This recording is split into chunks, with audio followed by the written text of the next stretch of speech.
Marcus Webb was the kind of man who prided himself on never being lost. 15 years as a regional sales manager had taught him one thing. Above everything else, always know your exits, always know where you are. So when the elevator in the Hargrove building stopped, on a floor that didn't exist, Marcus wasn't scared. Not yet. He was annoyed. Seriously, he jabbed the lobby button again. The panel flickered, the doors had already opened, slid apart with that familiar hiss, and now they just stayed open, waiting, like a mouth. The elevator lights went out. Not dimmed, not flickered, out, and in that half second of pure darkness, Marcus felt something he hadn't felt since he was 7 years old, when his father had locked him in the basement, by accident. The bottom dropping out of his stomach. The lights came back, but they weren't the elevator lights. They were fluorescent tubes, long ones, mounted in a low ceiling barely 8 feet up, buzzing, not the clean, modern hum of the building's LEDs. This was something older, something tired, like the sound of something trying to stay alive. Marcus stepped forward because the elevator, his way back, was gone. There was just wall behind him, peeling yellow wallpaper. He stood completely still for 11 seconds. He counted them. Old habit. His therapist had taught him the grounding technique. Count, breathe, observe. He was standing in a hallway, except hallways have ends, and this one. He turned his head left, then right. This one didn't. It just continued in both directions. Identical, the same yellow walls, the same low ceiling, the same industrial carpet, the color of old mustard, slightly, inexplicably damp beneath his dress shoes. The smell hit him then. Mildew, dust, something underneath, like a swimming pool, but wrong, like chlorine mixed with something old and deeply unpleasant.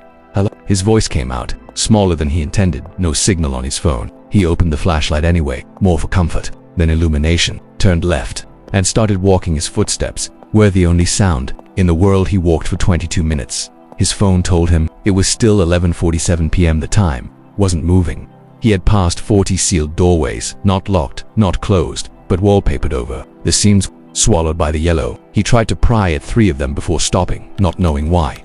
Just a feeling that he didn't want to know what was on the other side. He pulled out his pen and dragged a long black line down the wallpaper at shoulder height, a marker. He would track his path.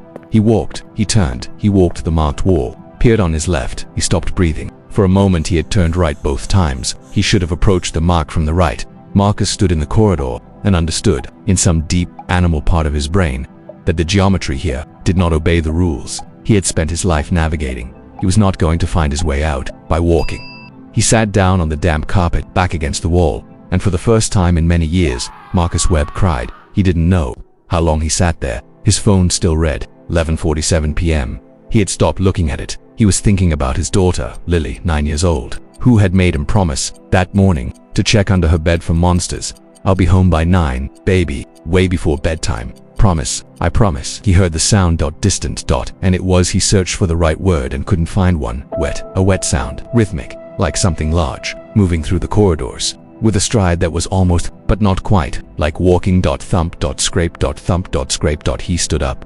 The sound was to his left, maybe 200 feet, maybe less. He went right, walking as quietly as dress shoes on damp carpet would allow, which was not quietly enough. He knew that, but the alternative was standing still. He turned a corner, pressed himself flat against the wall, chest heaving. Waited. Silence. 15 seconds of silence, so complete he could hear the blood moving in his ears. Then from directly around the corner he had just turned a sound he would never accurately describe. Not a scream, not a growl. Something between the two, filtered through something that had never had a throat, designed for making sounds. Marcus ran. He found the note 3 corridors later, when his legs gave out, and he collapsed against the wall. Taped to the wallpaper at eye-level notebook paper, blue bold letters pressed so hard they had nearly torn through. It read, "If you are reading this, you made it to level 0. Good. You are not dead. Rule 1, do not make noise. Rule 2, do not run. Running attracts them.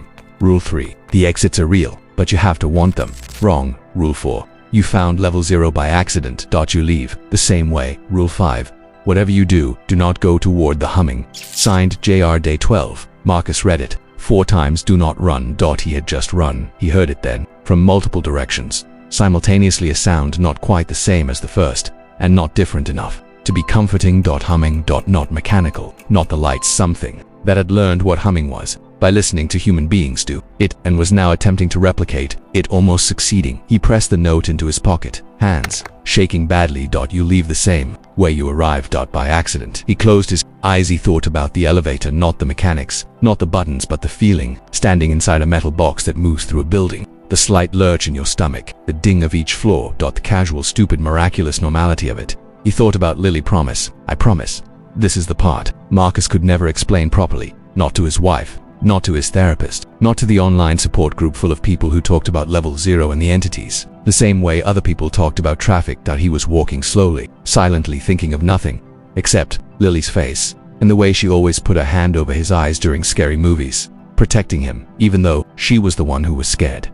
And then there was a door, not sealed, not wallpapered over, an actual door, slightly ajar, with a thin line of different light coming through the gap, fluorescent but brighter, cleaner, the light of a building that was actually real. He pushed through. He was standing in a stairwell, the Hargrove building stairwell, the green exit sign, the concrete steps, the faint smell of industrial cleaner.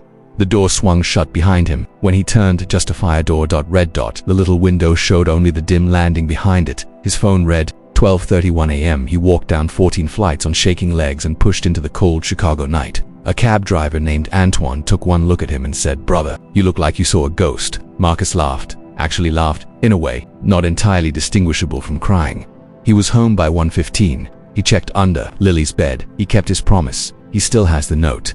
JR Day 12. He never found out who wrote it. Maybe JR made it out. Maybe JR is still in there, on day something 100, leaving notes for strangers. Maybe that is all any of us can do, leave notes for the people who come after us some nights. When he wakes at 11:47 p.m., and he always wakes at 11:47 p.m. now, without fail, without an alarm, he lies in the dark and listens. And sometimes, very faint, from somewhere that should not exist, inside the walls of a house in suburban Illinois, he hears it, and then he goes and checks under Lily's bed, just to be sure.